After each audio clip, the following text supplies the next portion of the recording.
Banyak yang bilang, ah bunga bank sama aja, kayak bagi hasil di bank. Syariah cuma beda nama aja. Tapi bener gak sih? Bunga bank ditentukan di awal. Misal kamu simpan uang 10 juta, dijanjikan 5% per tahun. Berapapun hasil usaha banknya, mau untung, mau rugi, kamu tetap dapat tambahan 500 ribu. Itu riba, karena ada kepastian keuntungan tanpa risiko. Sedangkan di bank syariah, sistemnya bagi hasil, nisbah.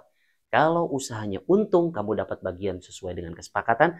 Kalau rugi, ya bagi resiko juga, adil, transparan, dan berbasis akad kerjasama seperti mudharabah dan musyarakah.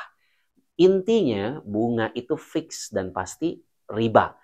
Bagi hasil itu dinamis dan adil, halal. Allah Subhanahu wa taala berfirman, Allah menghalalkan jual beli dan mengharamkan riba. Jadi bukan cuma beda nama, tapi beda prinsip. Yang satu eksploitatif, yang satu berkeadilan. Pilih yang jelas berkahnya, bukan yang menantangnya.